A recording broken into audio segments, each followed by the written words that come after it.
Can you tell I'm just looking at my phone? Probably. Hi guys, this is a wrap up for January and February. I've decided I'm just gonna do wrap ups for the months I've missed this year, but we'll just leave the other months alone. I could do just like a massive wrap up, but I don't see the point, especially when if you guys really care about what I read while I wasn't making videos, you can just go into my Goodreads and find out. This is going to be a long video probably.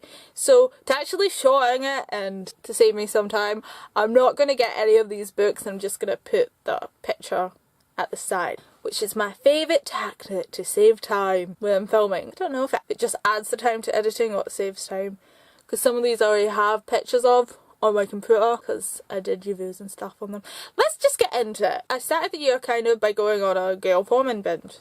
So I read If I Stay and Where She Went, which is a duology. I gave both the books 4 out of 5 stars, so I guess I give the whole thing 4 out of 5 stars. It's an interesting kind of idea. Where She Went, why I liked it, and like I wanted to find out what these characters when it was kind of slightly weaker. I actually read Mary's Ghost by David Levithan. There's a review of that on my blog. If there's a review, I'll link it down below specifically. I like this book. It was interesting. It was basically A Christmas Carol but modernised and at Valentine's Day. I kind of wish David Levithan had changed the dialogue, because it was kind of obvious reading it that David Levithan literally sat with A Christmas Carol. He just changed it. And it says so in the acknowledgement, that's what he did, and I got that kind of thing, because some of the text is kind of obvious. Very much at the end. Then I read Unmade by Sarah and her Outerbando. That's probably so not right. There's meant to be a review on this, there's not, but there still should eventually be a review of this book up. Eventually. I like this book. It's basically, these two girls are to be roommates when they start university after the summer. It's college, it's American. It's told from their two point of views and them emailing each other as they kind of become friends and tell each other stuff over the internet, bond a little. I don't know, it's kind of typical, a little bit. I mean, the plot wasn't like twisty or anything, but it was nice contemporary and I kind of liked it for my mood. It's kind of obvious, but it's not. I read Was I Here by Gayle Forman, which is her latest book that came out this year.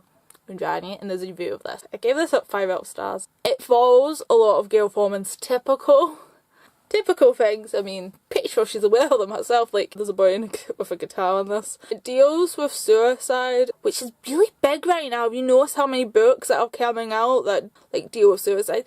I've actually got confused by 2 books. I thought these 2 books were the same, and then I realised no, they're different. So there seems to be a lot about suicide right now, whether it's a good thing or not. Do you ever feel like YA goes through this phase where all the books about certain topic and then it goes away? Moving on.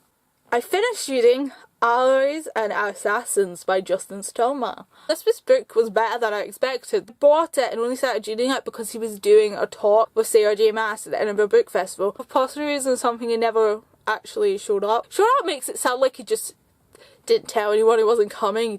We sat there for hours waiting for him and he didn't show. It was actually quite good and I gave it 4 out of 5 stars, and there's a review on this. Then I read The Mind Order by Samantha Shan, and this book, it sadly suffers from second book syndrome. It's the sequel to Bone Season, in case you don't know.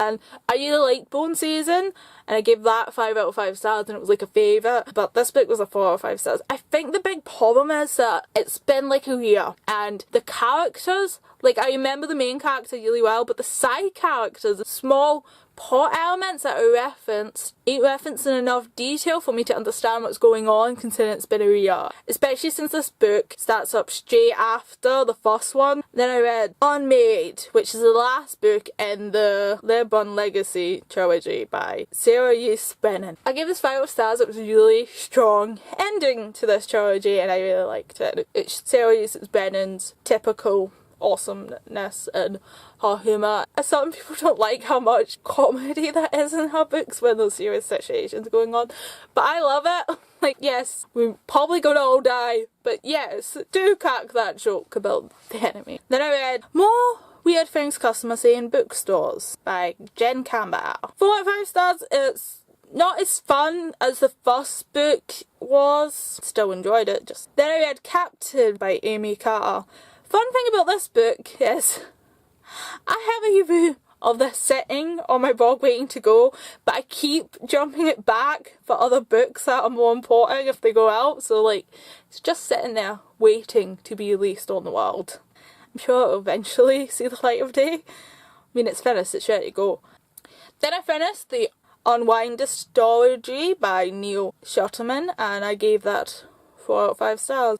Undivided it's called, by the way. Young characters kind of just went to weird paces. You should check it out, it's a really interesting idea. If you haven't heard of the Unwind series, which is surprised because like a lot of people have talked about it, it's basically this dystopia where certain ages parents can choose to have their kids unwound, where basically the whole body is just cut apart and the different parts and the body's used for like organ donations and stuff like that, and it's just a really interesting, creepy idea. Then I read Possessed by Kate Cran, and this is the first book in a duology. I gave it 3 out of 5 stars because why I really enjoyed reading it, it's meant to be this kind of horror-ish book, but it wasn't scary, but I really enjoyed it and I really liked the character. And the motives were kind of expected.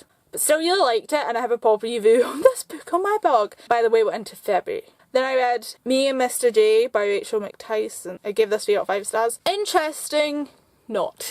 I haven't reviewed this book. I don't have a lot to say. It's basically a girl and her teacher. I was really just intrigued because Mr. J reminds me of the Joker, because that's what Harley Quinn's called. So yeah, there was good parts to this book. I read Icons by Margaret Stohl. I gave this 3 out of 5 stars. And by the way, I cannot find any information about how many books are meant to be in this series. There's 2 out, and I've read the second one as well. But I can't find any information where there's meant to be a third one, and I feel like there has to be a third one, but there's no info on it, and that's really weird for a writer who is as big as Margaret Stohl not to have any information about this series.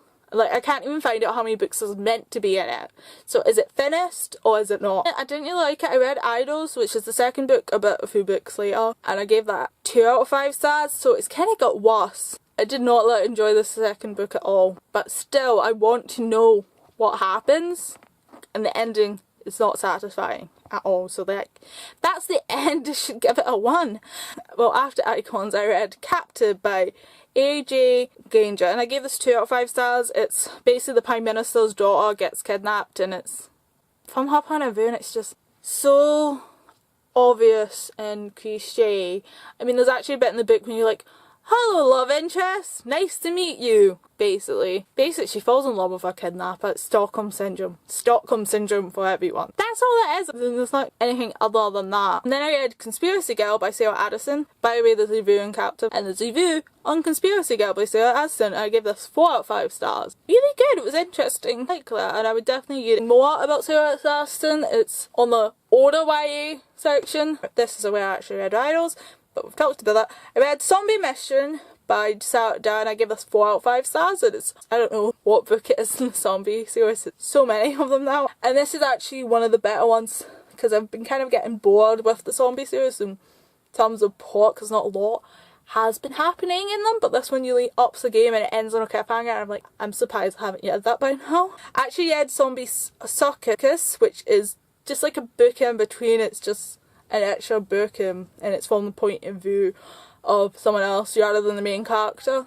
It's actually in the point of view of the main character's teacher, which I thought was really interesting, and I gave this 5 out of 5 stars. Then the last book I read in February was Fire by Kate Cran, and this is the sequel to Possession that I talked about, and I gave this 4 out of 5 stars in the review on this. I really liked this book. I liked it better than the first one, obviously. Kind of same things going on, but I don't know, it's like more interesting, a little more myth in this one. It's kind of horror, but it's not really like horror-ish. I don't think like this will leave up at night scared or anything. And well, that's what I read in January and February, and that's 19 books I read in those 2 months. So a lot of reviews there that you guys can go check out if you really want to. So that's all for now.